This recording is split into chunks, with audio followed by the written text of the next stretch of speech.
Hello, Adam. How are you? I'm doing well. How are you, man? Great to meet you. Nice to meet you as well. Congratulations with season two of Peacemaker, man. It's been a long time in the making, like years. I can imagine, man, and it's awesome because you're a guy who wears so many hats. You're a comedian, you're an actor, a writer, a musician, and Mhm. being part of a big superhero series like Peacemaker, and having season two on the way, it must feel really rewarding. And the show is getting so much love. How does it feel to like see everything you've done over the years basically come to this point now, where it's like you're part of this big show?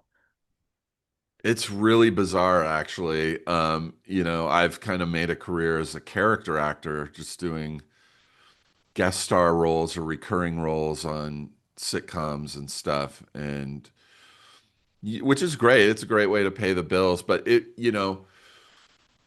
this is probably the fifth thing I've done with James, maybe, and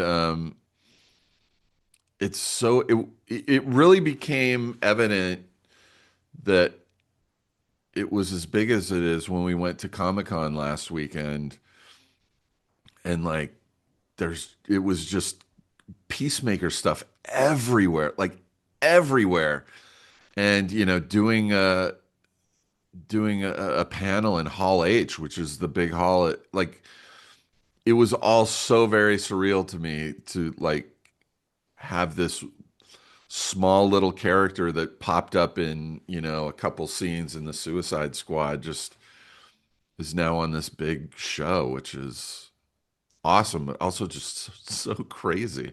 Anything that James Gunn does, in my opinion, is always great. So I think when people heard about the show from season one and they heard it was coming out, we already knew the reception it was gonna get. And I think now we're at a point where people know what to expect, but they also don't in a way because James always brings something new, but he always brings it with like top-notch quality. Yeah, he writes some of the most original,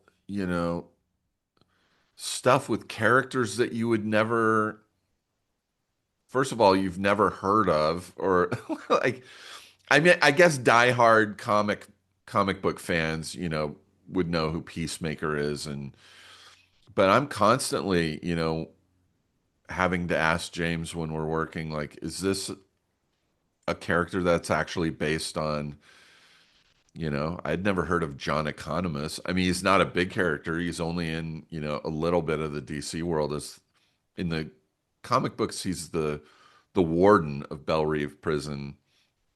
Um, so yeah, James makes these amazing epic stories with like really unusual characters, and he does it like so well. Yeah, he really does. And you've worked with him on several projects now, like you mentioned. What is that dynamic on set like, and how has that relationship grown or changed over the years? It's it's an amazing dynamic. James is like one of the most confident people I show up to work and I'm nervous every day, like, oh my God, I hope I don't screw up my lines or, you know, and I've worked with directors many times who are great, but you can tell they're kind of also figuring things out. Like, all right, so I was thinking maybe we could do this or try it like this. You show up with James, and he is just like, all right, here's what we're doing. The camera has to be here. You're doing this. Say it this way. Like, it's part of the advantage of working with a director who also wrote the material. By the time we get to actually making the the show or the movie, he's thought about it so much. He has it just pictured in his head. So, you know, I've worked with directors who have to shoot things with so much coverage. Like, okay, now we need a shot from this angle. We need a wide shot. We need a very close up. James has it so specifically marked out in his head that if you get the shot that he wants in one take, he's like, all right, let's do something. Let's move on. He doesn't need to overthink it because he's already got it edited together in his head. It's Yeah, bonkers. Yeah, and yeah, I've heard that's how he is when he's working. But also too, like, have you given any creative suggestions for your character too that have made it into the final cut? Because obviously, he is very specific on what he wants. But have you brought anything to the table with the character? Not not very often. I mean, I trust like he's knocked it out of the park with pretty much everything he's done. So I like have like 100% trust in. There are times when we show up on set and I don't understand a line or a scene. Like I really am like, I read this like 20 times over the weekend, James. I do not understand this. And then he will like in 30 seconds put it to you in a way you're like, oh my God, of course. So I don't doubt anything that he writes. I assume that it's going to make sense when we do it. Every now and then, you know, I'll throw out a, oh, what if he did this? And I think once in a while, James will humor me by going, okay, try it. Um, but it's mostly all James. Everything you see is almost all James.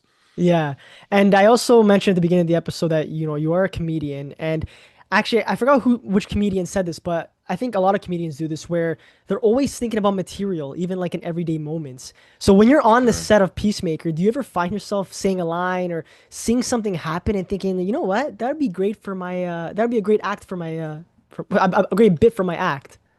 It hasn't happened on set. I mean, it's every day,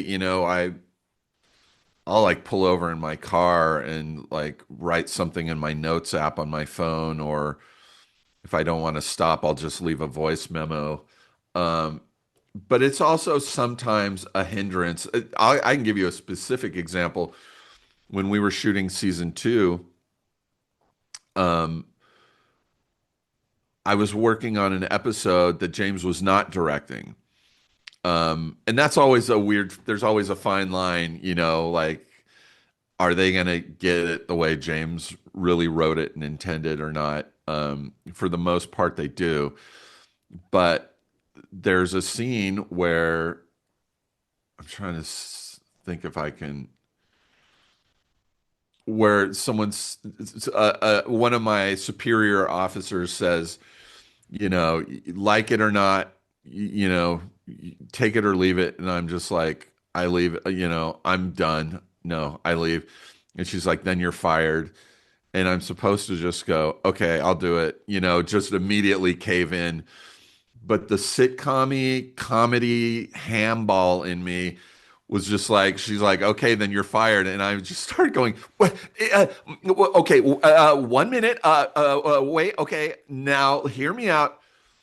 And James was in the editing bay after we had shot it and called me. It was like, what the fuck are you doing, man? That He's sounds like like, something, you know what? That sounds like a George Costanza moment. it is so Seinfeld or Three's Company. Oh. And he's like, no, man, it's just the line. You just say the line, right? And I was just, it was just it was just years of doing sitcoms. It just kicked in. And I didn't have a director who was, you know, gonna say, no, that's not, because the director that we were working with didn't write it. So he's like, okay. Um, Luckily, we ended up later doing reshoots, and that was one of the scenes, not because of that line, but we got to do that scene over for other reasons, and James was there for the reshoot, and so I, I got to actually do it normal. But your character, John Economist, he plays a much bigger role in this season, and it really helps move the story forward in a meaningful way. Does it feel really rewarding to see this character grow over time, especially knowing how much fans have connected with him and want to see more? Oh yeah, I mean, when we first met John Economist, it was in the Suicide Squad, and it was just in like a few very quick scenes with Viola Davis, and Viola is, you know, the main focus of those scenes. We're just kind of, background, and so we didn't really get to know a lot about John Economist, and then he had this whole massive arc in season one with his beard, which is crazy. Yeah, and he just keeps growing as a person. Like James just keeps giving this guy more layers, and it's been really amazing and awesome. And I feel really lucky to be doing this. And also for people, I'm sure they've seen the movie by now. If they haven't, then they're really sleeping on it. But we got that quick Peacemaker cameo in Superman, Yeah, which was a fun surprise. And I loved the so movie, by the funny. way. I thought it was like, to me, that's who Superman is. I'm sorry, I love Henry Cavill, I love Zack Yeah, Snyder, sure. but this is to me what Superman is. And I'm curious, Yeah. are you hoping that Peacemaker, yourself, and the rest of the characters on the show might eventually get to meet the Man of Steel in like a future show or a movie?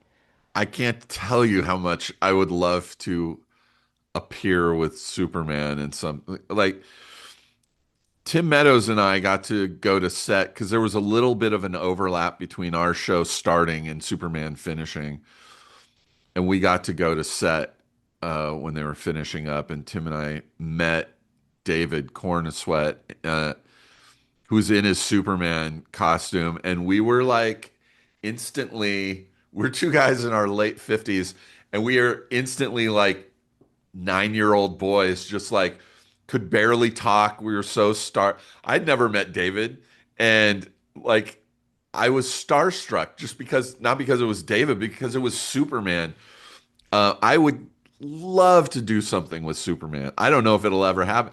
It seems really weird to me that this goofy guy who has all these wacky, lines and stuff in this funny show, it's just weird that he lives in that same universe that Superman lives in. So, I mean, I've never heard it mentioned, but I mean, I guess there's, a chance that it could happen. Fingers crossed, man. Fingers Fingers crossed. crossed. Yeah. Steve, honestly, thank you so much for coming on today. This is great. I had a Yeah. pleasure chatting with you today. We got to stay in touch. I have you on Instagram, and Yeah. hope to have you on again for your next project, man.